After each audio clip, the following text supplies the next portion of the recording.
The stars had always been kind to the Velari people. For 10,000 years, they had lived in peace among the gentle worlds of their collective. Their planets were soft places with low gravity and warm sunshine. Their seasons were mild. Their oceans were calm. They had never known hunger or war or suffering. High Arbiter Televos stood at the great window of the council chamber and looked out at the stars. She was old now, older than most of her kind ever lived. Her silver fur had turned white, and her 4 eyes were tired. But she had led her people well. Under her guidance, the Velari collective had grown to include 12 worlds and 40 billion souls. Today, all of that was ending. The hologram behind her showed fire and death. Colony 7 was burning. Colony 9 had gone silent 3 days ago. Colony 12 had sent one final message before the Krath ships blocked all signals. They are eating us alive. Televos closed her eyes. She could not cry. Velari did not have tears, but her heart ached with a pain she had never known before. High Arbiter, said Advisor Pelnon, his voice shaking. The defense fleet has been destroyed. All 40 ships. The Krath lost only 3 vessels. I know, she said quietly. We have no more ships, no more weapons. The Krath Dominion is coming for the homeworld. Their fleet will arrive in 6 rotations. I know. Pelnon stepped closer. He was young and afraid. What do we do? Our people cannot fight. We have never fought. We do not even know how. Televos turned from the window. The council chamber was full of advisors and ministers, all of them looking at her with desperate eyes. They wanted her to save them. They wanted her to make everything better, like she always had. But she could not fight the Krath. No one could fight the Krath. The Krath Dominion was an empire of predators. They had conquered 43 species across the galaxy. They did not negotiate. They did not trade. They only took what they wanted and destroyed everything else. Their warriors were massive creatures with 8 limbs and armored skin. Their claws dripped with poison. Their teeth could bite through metal. And now they wanted Velari space. They wanted the gentle worlds. They wanted slaves. There is one option, Televos said slowly. One chance. The room went silent. The beacon, she continued. The ancient beacon. Pelnon's face went pale. High Arbiter. No. You cannot mean. I do. But the forbidden sector. The warnings. Every star chart in the galaxy marks that region as dangerous beyond measure. Class 1, 2. Deathworld. No species has ever made contact with them and survived. Televos walked to the center of the room. A small pedestal rose from the floor, and on it sat a device that had not been touched in 3,000 years. The emergency beacon. It was old technology, built by a species that had died long ago. They had left it as a gift, a last resort, a way to call for help from the most dangerous corner of the galaxy. The humans, Televos said the word carefully. It felt strange in her mouth. The advisors whispered to each other. Everyone knew the stories about humans. They were legends, myths, warnings told to children to make them behave. The humans lived on a world so violent that simply surviving there was considered impossible. Their planet had crushing gravity, poisonous air, extreme temperatures, and predators on every continent. Earthquakes shook their cities, hurricanes destroyed their coasts, volcanoes buried their lands in fire, and yet the humans did not just survive. They thrived. They conquered their world and then reached for the stars, but they never left their sector of the galaxy. They stayed in their small corner of space, and everyone else stayed away from them. It was an unspoken rule. You did not bother the Deathworlders, and they did not bother you. If we call them, Pelnon said, we do not know what will happen. They might ignore us. They might come and destroy us themselves. They are monsters. High Arbiter. Everyone says so. The Krath are monsters too, Televos replied. They are killing my people right now. At least with the humans. There is a chance. She reached out and touched the beacon. It was cold under her fingers. I am old, she said. I have lived a long life. I have seen much. And I know this. When you are drowning, you do not ask if the hand reaching for you is friendly. You grab it and hope. She pressed the button. The beacon lit up with a soft blue glow. A signal shot out into space, traveling faster than light, crossing distances that would take normal ships years to travel. It went past the colonies, past the border worlds, past the empty zones that no one visited. It reached Earth in less than an hour. On the bridge of the battleship Indomitable, Admiral Park Do-hyun was drinking tea when the alert sounded. He was a man of 50 years, with gray hair and a scar that ran down the left side of his face. He had fought in the Solar Unification Wars, the Belt Rebellion, and the Mars Crisis. He had killed more enemies than he could count. He had also lost more friends than he could remember. He was tired. He wanted to retire to a small house in the mountains of Korea and never see another weapon again. But the universe had other plans. "Admiral," said the communications officer, "we are receiving an emergency signal. Alien origin. It is a request for military assistance." Do-hyun set down his tea. "Show me." The hologram appeared in front of him. A creature with silver fur and 4 eyes stared at him. Televos. She did not know she was being recorded. Did not know that her message would be seen by anyone. She had simply spoken into the beacon and hoped. "Please," she said. "If anyone can hear this, we need help. The Krath Dominion is attacking our worlds. They are killing us. We cannot fight them. We have no weapons. No warriors. No hope. Please, anyone, help us." The message ended. Captain Yoon Ji-soo walked up beside the admiral. She was younger than him, with sharp eyes and short black hair. She had served under him for 10 years. She knew him better than anyone. "What do you want to do?" she asked. Do-hyun watched the hologram replay. The alien's 4 eyes were full of fear. Her voice shook. She was begging, pleading, desperate. He thought about his retirement, his house in the mountains, his peace and quiet. Then he thought about 40 billion innocent beings dying because no one would help them. "Wake the fleet," he said. Jisoo nodded. She did not smile. Neither did he. There was nothing to smile about. They both knew what was coming. War. Within an hour, the alert went out to every human ship in the solar system. The Third Expeditionary Fleet was being activated. 200 warships, 50,000 sailors, 10,000 marines. The Deathworlders were going to war. On Valari Prime, Telavos waited by the beacon for a response. She did not eat. She did not sleep. She simply waited. 6 hours after she sent the signal, the beacon lit up again. A human face appeared. Park Do-hyun. His eyes were hard. His voice was calm. "This is Admiral Park Do-hyun of the United Earth Navy. We received your signal. Help is coming. Tell your people to hold on. The Krath Dominion has made an enemy today. They just do not know it yet." The message ended. Televos stared at the empty air where the hologram had been. For the first time in her long life, she felt something she did not recognize. Hope. She did not know that she had just changed the galaxy forever. The shipyards of Luna were the largest in human space. They stretched across the dark side of the moon like metal mountains, their lights burning day and night. Normally, they were quiet places where workers built cargo ships and passenger liners. Today, they were loud with the sounds of war. Admiral Park Do-hyun stood on the observation deck of Station 7 and watched his fleet come together. Ships that had been sitting in storage for decades were being pulled out and repaired. Cargo haulers were having their false walls removed to reveal hidden weapon systems. Civilian vessels were being fitted with armor and guns. Humanity had not fought a real war in 60 years. But they had never stopped preparing for one. 200 ships, Captain Yoon Ji-soo said, standing beside him. She held a data pad with the fleet roster. "The Third Expeditionary Fleet is at full strength.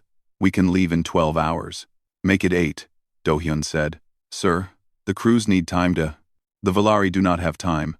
Every hour we wait, more of them die." 8 hours, Captain." Jisoo nodded. She knew better than to argue. She also knew that the Admiral was right.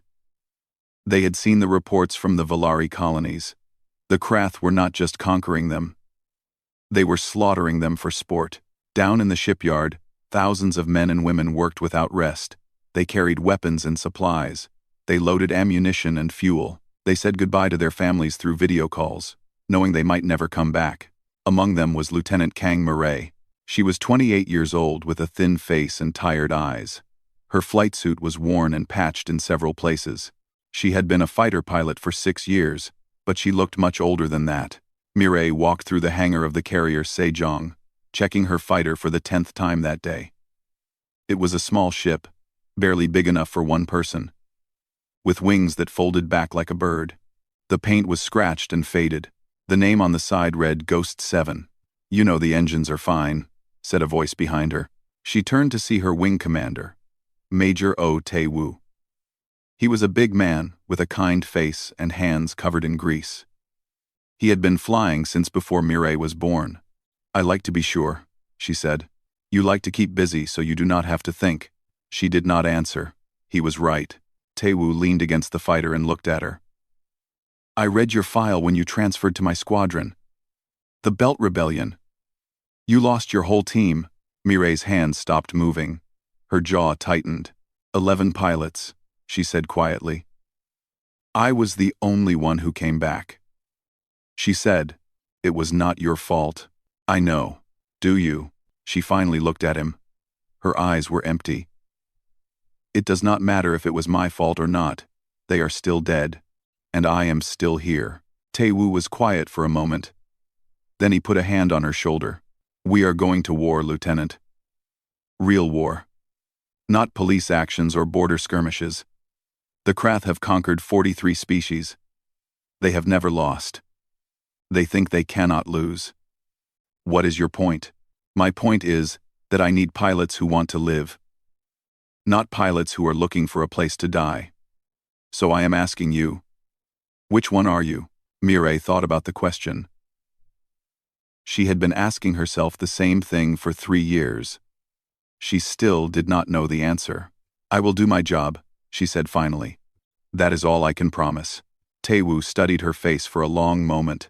Then he nodded. "Good enough. For now." On another deck of the Sejong, Sergeant First Class Baek Sun-woo was training his Marines. The training room was a large space with padding on the walls and floor. 20 soldiers stood in rows, their faces covered in sweat, their muscles aching. They had been training for 6 hours without a break. Sun-woo walked between them like a shark swimming through water. He was not a tall man, but he was built like a stone wall. His arms were thick with muscle. His eyes were cold. His voice was hard. "The Krath have armored skin," he said. "Standard bullets will not kill them. You need to aim for the joints, the eyes, or under the arms where the armor is thin. 3 shots minimum, anything less, and they will still be standing when they tear your head off." One of the younger Marines raised his hand. His name was No Ji-hoon, and he was 19 years old. This was his first deployment. "Sergeant, how big are they?" Sun-woo pulled up a hologram. The image of a Krath warrior appeared. It was 3 meters tall with 8 limbs, 4 of them used for walking and 4 for fighting. Its body was covered in dark plates that looked like stone. Its head had no eyes that humans could see. Just a mouthful of teeth the size of knives. Several of the Marines went pale. "They are big," Sun-woo said.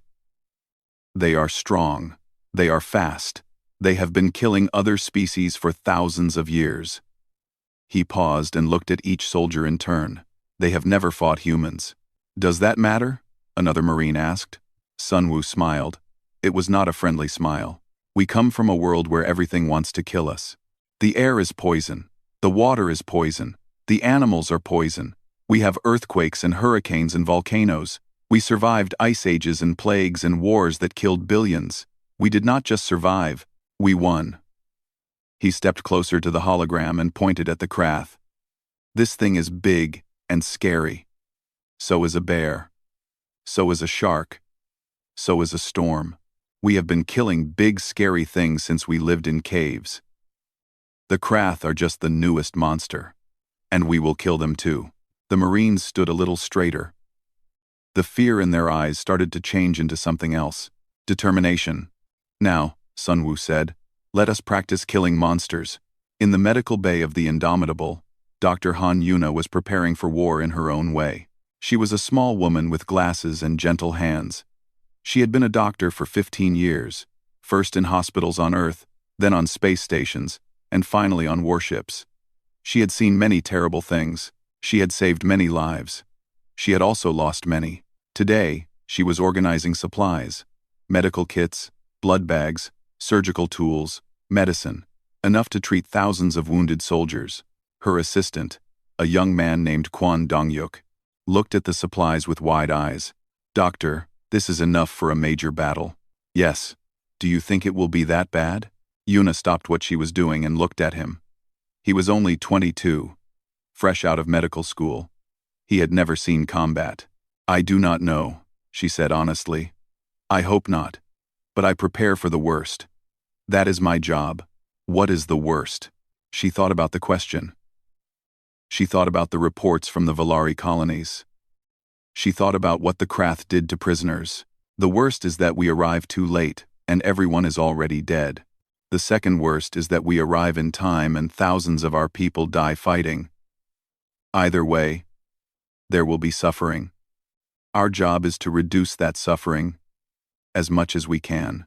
Dong-yuk was quiet for a moment. Then he nodded and went back to organizing supplies. Yuna watched him work. She hoped he would survive the coming war. She hoped they all would. But she knew better than to count on hope. 8 hours later, the third expeditionary fleet was ready. 200 warships formed up in orbit around Luna. They were ships of all sizes, from small destroyers to massive carriers to the great dreadnought, Indomitable at the center. Their engines glowed blue in the darkness of space. Admiral Park Do-hyun stood on the bridge of his flagship and looked at the fleet on his tactical display. 50,000 men and women, 10,000 Marines, hundreds of fighters and bombers, all of them waiting for his order. He picked up the communicator. "This is Admiral Park to all ships. In a few minutes, we will enter slipspace. In 3 days, we will arrive at Valari space. We are going to help people we have never met, fight an enemy we have never seen. Many of us will not come back." He paused. The bridge was silent. "I will not lie to you. This will be hard. The Krath are strong. They have won every war they have ever fought. They think they are the most dangerous species in the galaxy." Another pause. "They are wrong. We are from Earth.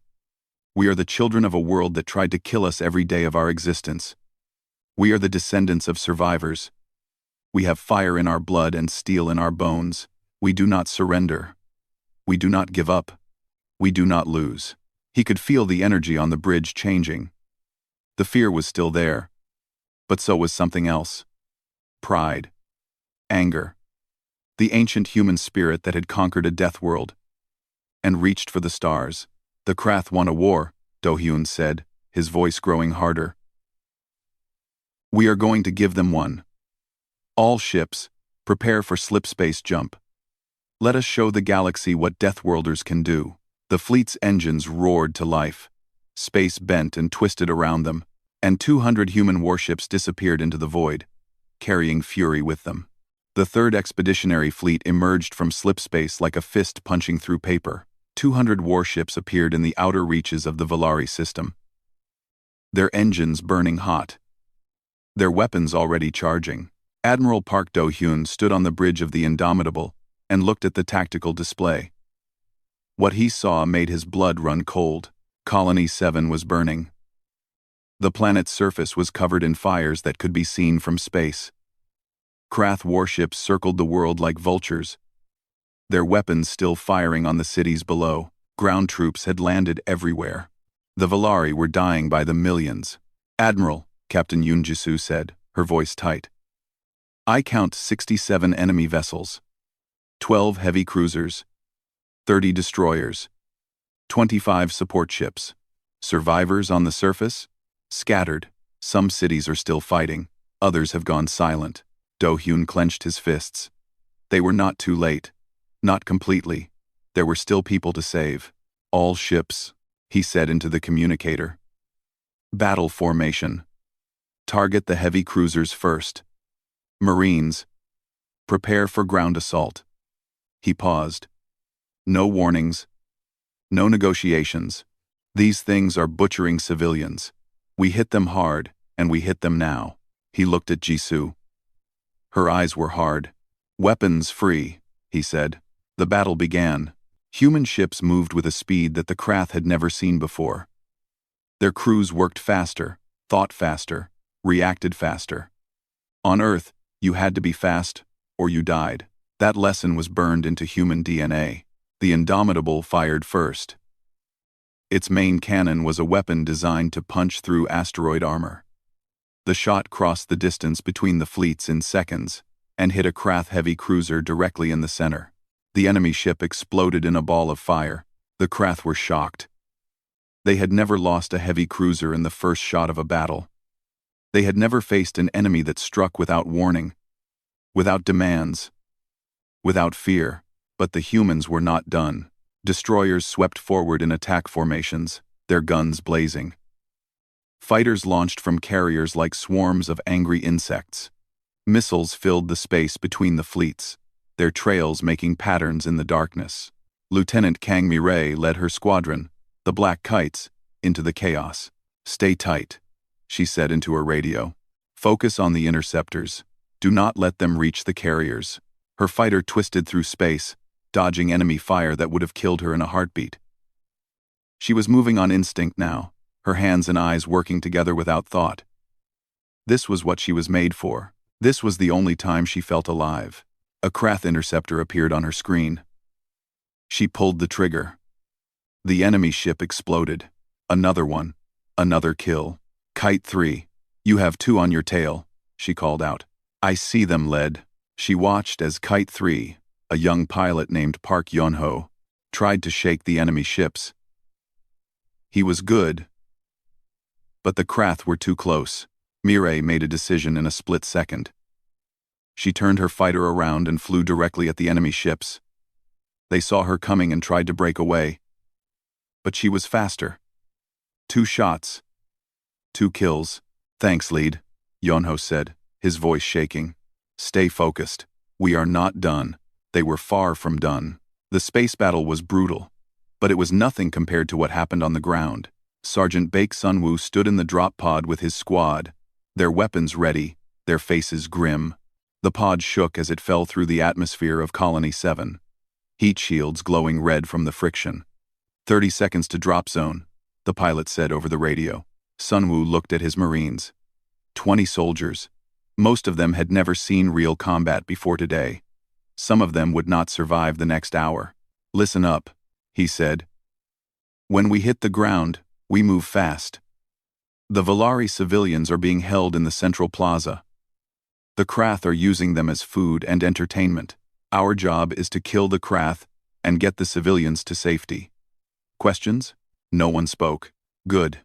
Remember your training. Aim for the weak spots. Work in pairs. And do not die. I did not spend 3 months training you just to lose you in the first fight. The pod hit the ground with a bone-shaking impact. The doors blew open. Sunwoo was the first one out. The city was a nightmare. Buildings were on fire. Bodies lay in the streets. The screams of the dying mixed with the roars of the Krath warriors. The air smelled like smoke and blood and death. A Krath saw them and charged. It was huge, 3 meters of muscle and armor and teeth. It moved faster than something that big should be able to move. Sunwoo raised his rifle and fired. 3 shots to the joint of the front right leg. The Krath stumbled but kept coming. He fired again, aiming for the eyes. 2 more shots. The creature fell. Move, he shouted. His squad followed him through the burning streets. They encountered more Krath. And each time, the result was the same. The aliens were strong and fast and terrifying. But the humans were faster. They were trained. They had been killing monsters since the dawn of their species. They reached the central plaza. What they saw there would haunt their dreams forever. Hundreds of Valari were trapped in cages made of energy fields. They were small creatures with silver fur and 4 eyes, and they were crying out in fear. Around them, Krath warriors walked casually, picking out victims one by one. They were eating them alive, Sun Wu felt something cold settle in his chest.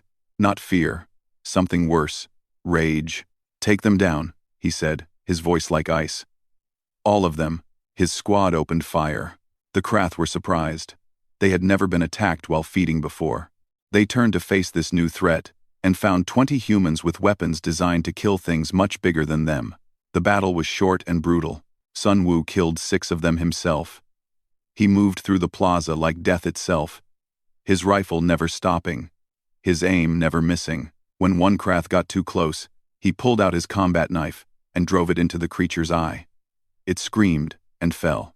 When it was over, 30 Krath lay dead, and not a single Marine had fallen. The Valari in the cages stared at their rescuers with wide, terrified eyes. They had heard stories about humans. They had been told that Deathworlders were monsters, just like the Krath. But these monsters had saved them. Sun Wu walked up to the nearest cage and disabled the energy field. A small Valari child stumbled out and fell against him. It was shaking with fear. "You are safe now," Sun Wu said, his voice softer than his squad had ever heard it. "We are here to help." The child looked up at him. Its 4 eyes were full of tears. "Thank you," it whispered. Sun Wu nodded and picked up the child. He did not know what else to say. In orbit, the battle was turning in humanity's favor. Lieutenant Kang Mirai flew her fighter toward the largest Krath ship in the fleet, a massive carrier that was launching more interceptors every minute. If they did not stop it, the enemy would overwhelm them with numbers.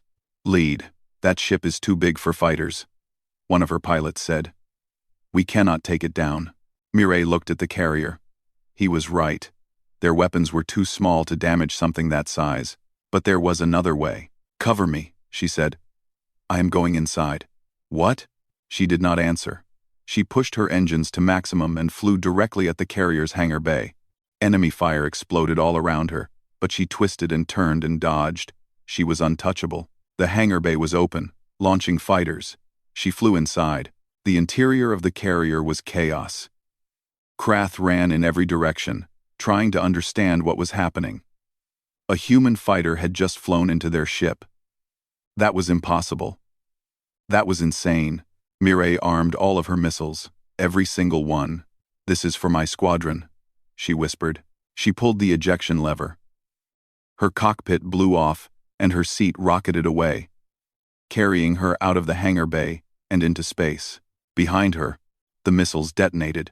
The explosion tore through the carrier's interior, starting a chain reaction that could not be stopped. Secondary explosions ripped through the ship. Fire consumed everything. The carrier broke apart and died. Mirai floated in space, her emergency beacon flashing, watching the destruction she had caused. A search and rescue shuttle was already coming for her. She felt nothing.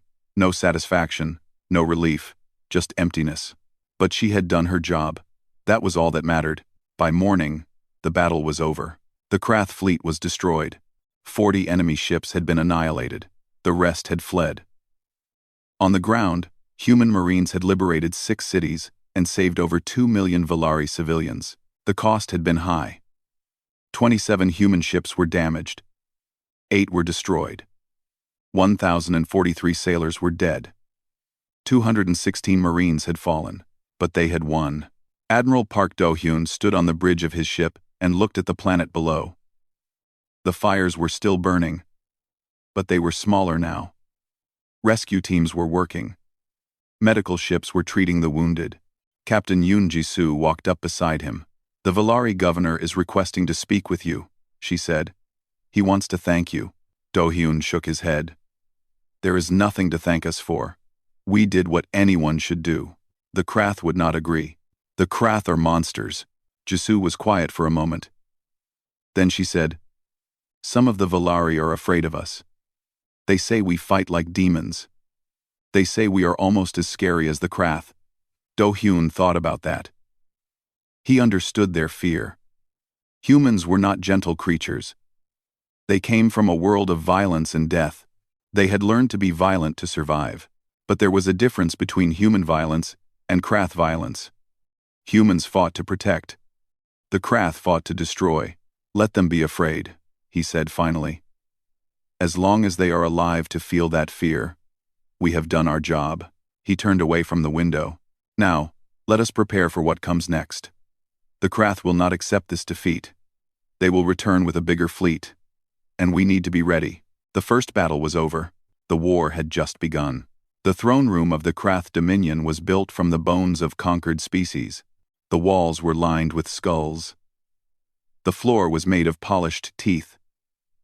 For 10,000 years, it had been a place of power and fear. Today, it was a place of chaos.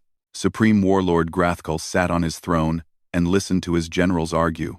They were shouting at each other, blaming each other, trying to explain how they had lost the Battle of Colony 7. Grathkul was the largest Krath alive. He stood 4 meters tall, and his body was covered in scars from 100 battles. He had killed more enemies with his own claws than most warriors killed in their entire lives. He had never known fear. But the reports from Colony 7 were making him feel something strange, something uncomfortable. They destroyed our carrier with a single fighter, one general was saying. One fighter. The pilot flew inside and detonated all weapons. What kind of species does that? Their ground troops killed 30 of our warriors and lost none. Another general added. None. Our warriors are the finest in the galaxy. Their ships are faster than ours. Their weapons hit harder. Their crews react faster. It is like fighting shadows. Grathkul raised one massive claw, and the room went silent. Tell me about these humans, he said, his voice like grinding stone. The intelligence officer stepped forward. He was a smaller Krath, bred for thinking rather than fighting. His name was Vexnar, and he was very afraid. Supreme Warlord, the humans come from a Class 1-2 death world called Earth. Their planet has extreme gravity, violent weather, and dangerous life forms. They evolved in conditions that would kill most species. I have heard this before. Tell me something useful. Vexnar swallowed. They are different from any species we have conquered. They have a concept called endurance. Their bodies can continue functioning even after extreme damage. They can survive wounds that would kill any of our warriors instantly. They bleed. They can die. Yes, Supreme Warlord. But they do not stop fighting when they are injured. They fight harder. It is as if pain makes them stronger. Grathkul leaned forward. Explain. Their homeworld taught them that survival requires constant struggle. They do not give up. Ever. Their history is filled with wars, where they fought against impossible odds, and won. They have a saying. It is not over until it is over. Oh, the throne room was silent. The generals looked at each other nervously. There is more, Vexnar continued. They have a strong social bond. They do not abandon their wounded. They do not leave their dead behind.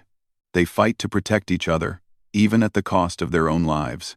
That is weakness, Grathkul said. That is what I thought, Supreme Warlord. But in battle, it makes them unpredictable. They take risks that no rational species would take. They sacrifice themselves for victory. They do not calculate survival. They calculate how much damage they can do before they fall. Grathkul was quiet for a long moment. Around him, his generals waited nervously. Finally, he spoke. How many ships do they have? Their third fleet has 200 vessels. But we have intercepted communications. 2 more fleets are coming. The 1st and 2nd Expeditionary Forces. Another 400 ships, so they will have 600 ships total.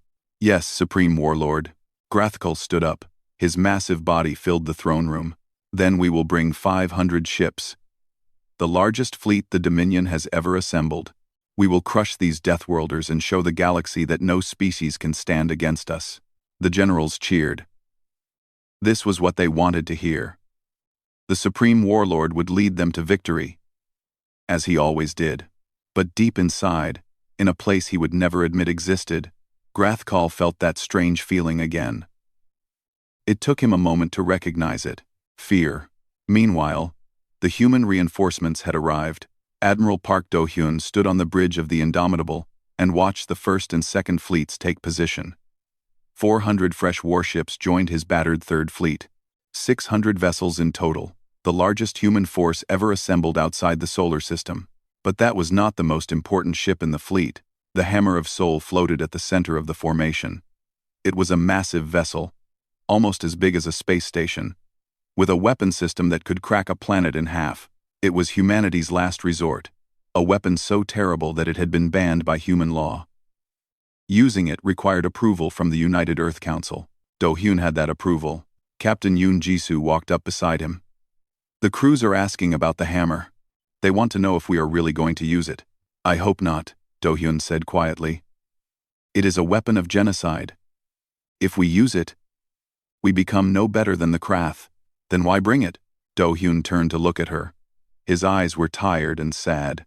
Because sometimes, to stop monsters, you have to show them that you can be a monster too.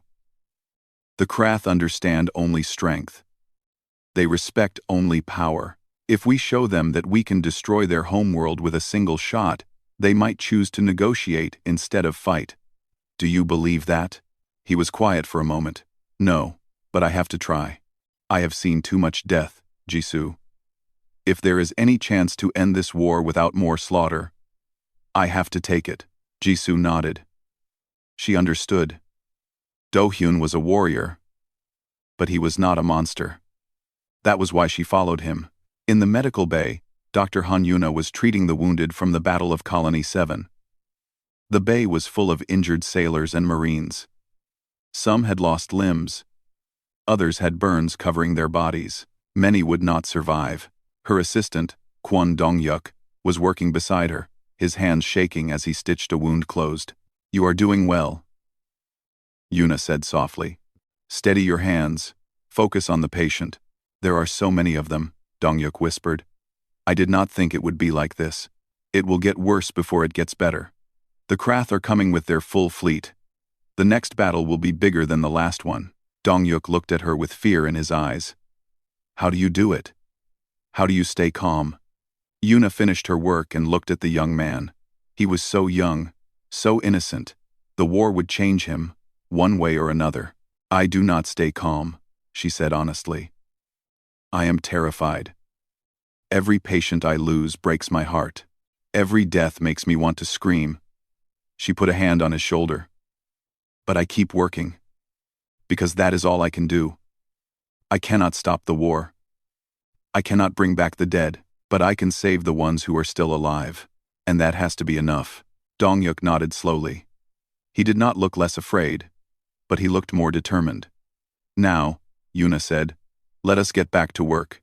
We have a lot of patients to see. On the hangar deck of the carrier Sejong, Lieutenant Kang Mireille was standing in front of her new fighter. Her old one had been destroyed when she flew it into the Krath carrier. Sergeant Baek Sunwoo found her there, staring at the ship with empty eyes. I heard what you did, he said. Flying into that carrier. Everyone is calling you a hero. Mireille did not answer. They are also calling you crazy. They are not wrong.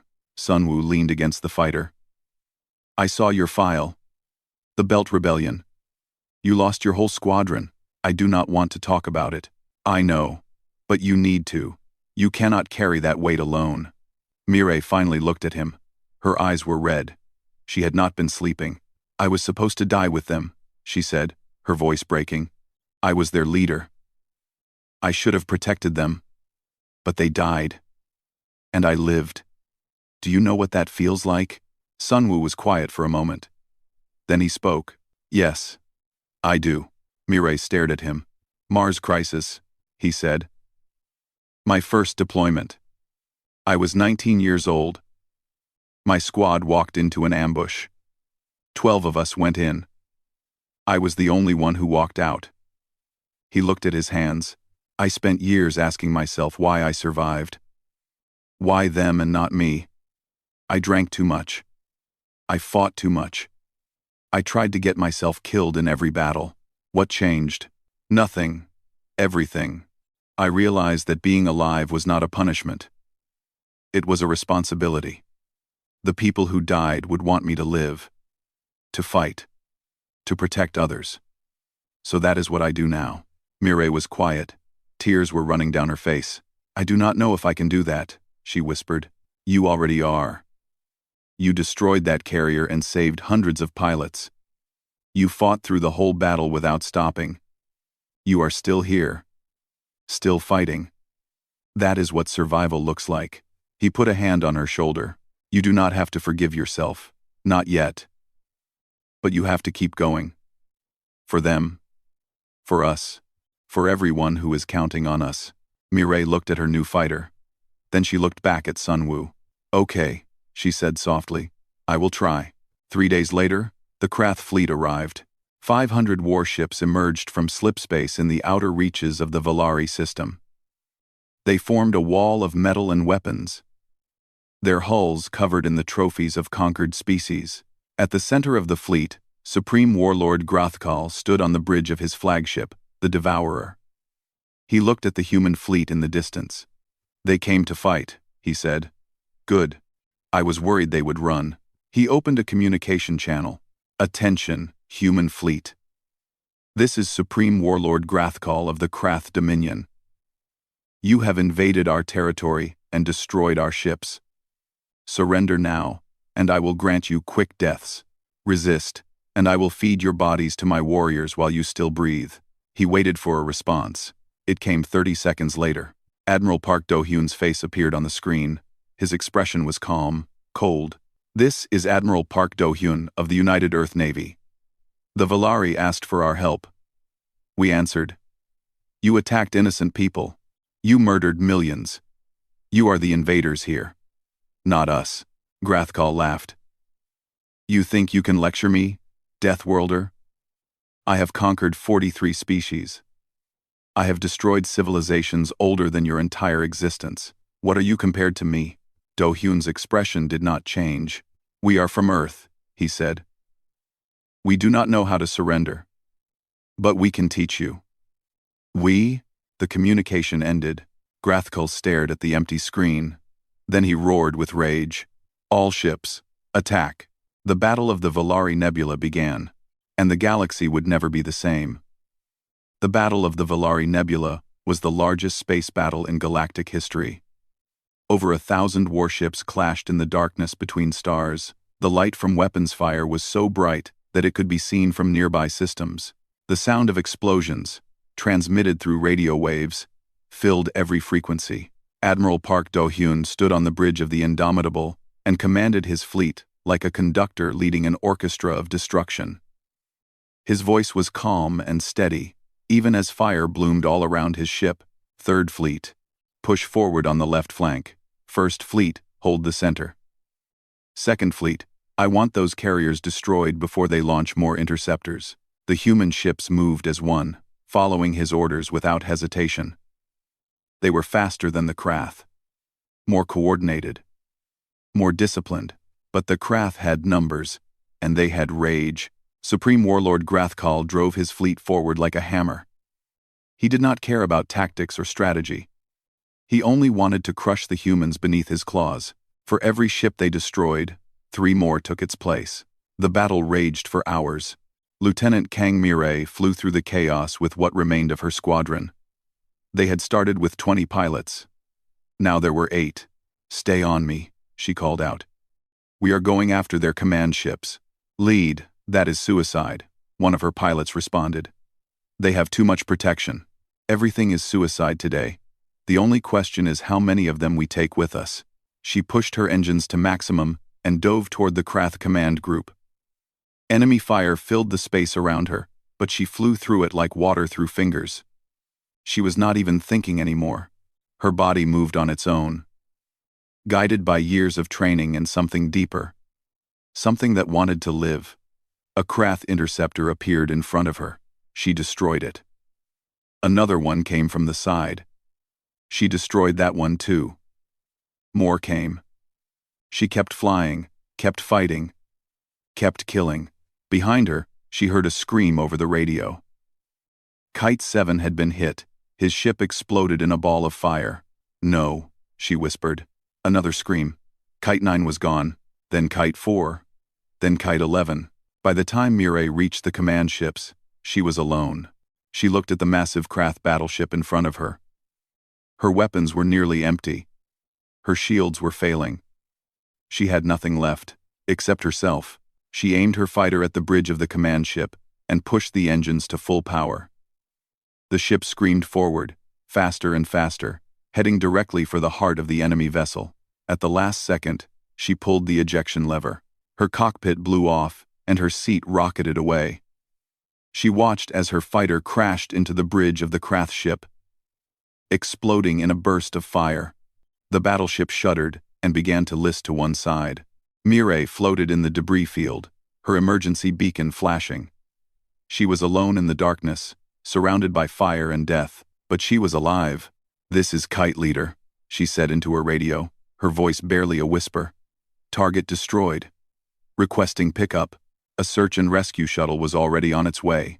At its controls was Sergeant Baek Sunwoo. "I have you, Lieutenant," he said.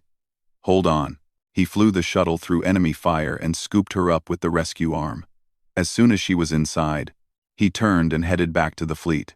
Mireille sat in the back of the shuttle, her hands shaking. She had lost her entire squadron. Again. The weight of it was crushing. Sunwoo looked back at her. "You did good," he said. "They are all dead. You destroyed a command ship. You saved hundreds of our people. It is not enough." Sunwoo was quiet for a moment. Then he said, "It never is, but we keep fighting anyway." In the medical bay of the Indomitable, Dr. Han Yuna had been working for 16 hours without rest.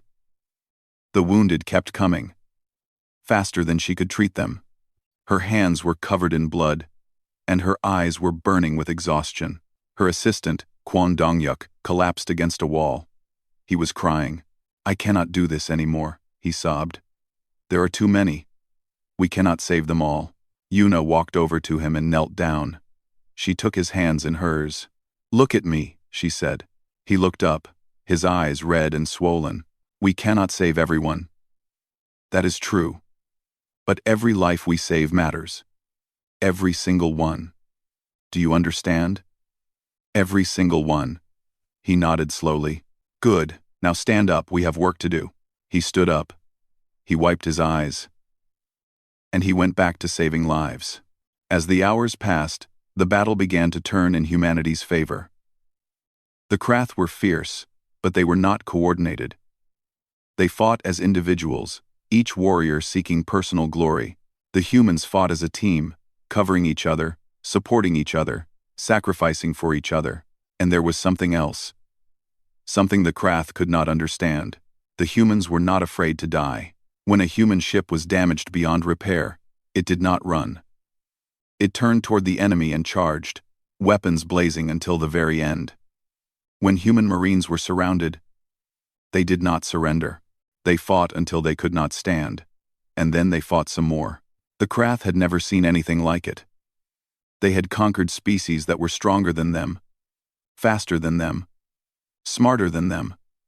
But they had never conquered a species that simply refused to give up. It terrified them. On the bridge of the Indomitable, alarm bells were ringing.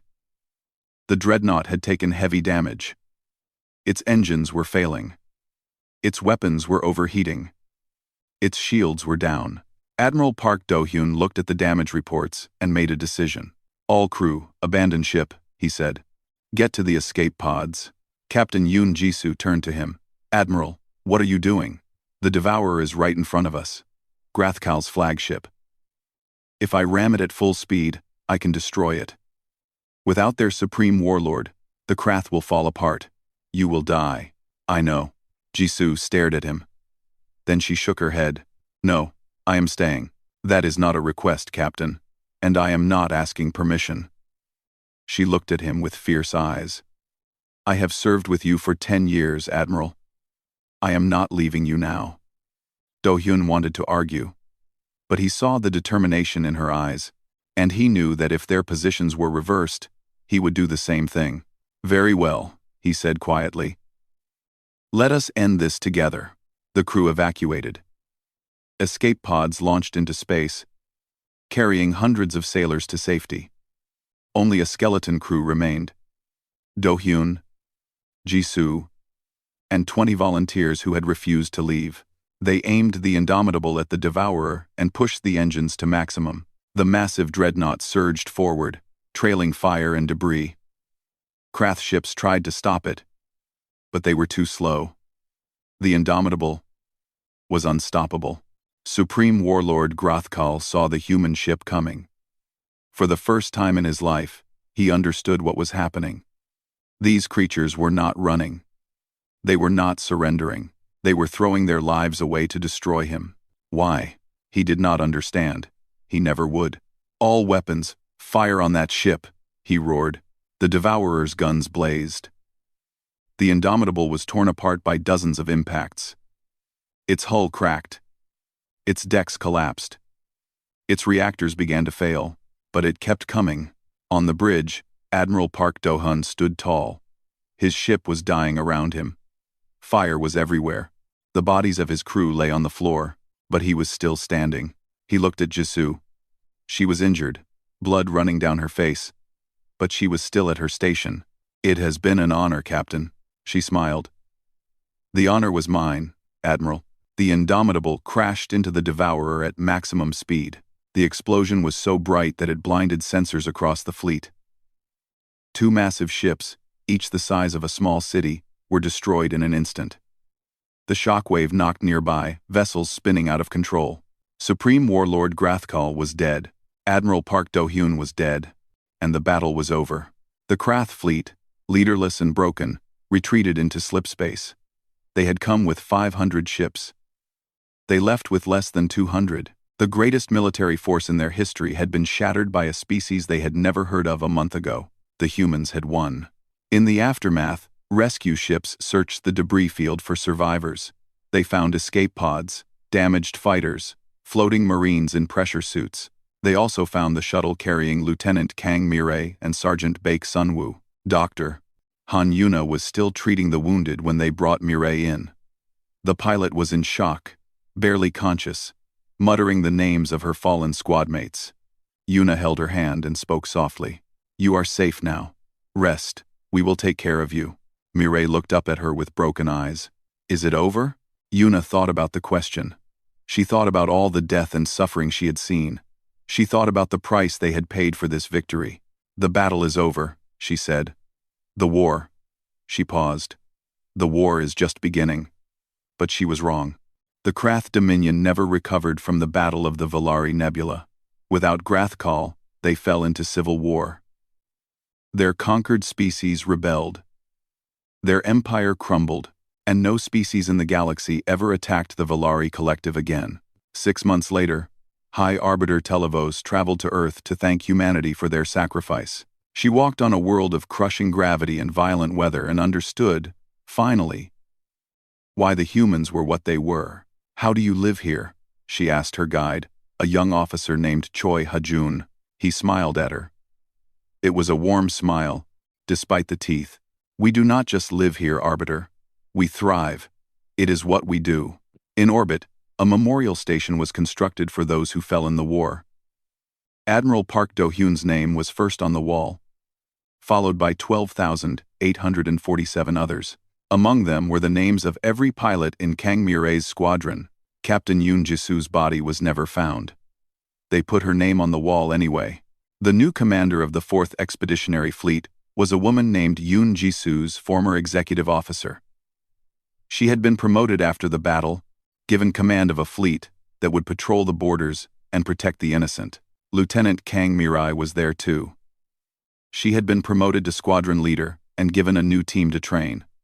She was still broken inside, still haunted by the ghosts of everyone she had lost, but she was still fighting, still flying, still alive.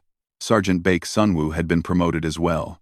He led a company of Marines now, training them the same way he had always trained soldiers, with harsh words and harder love.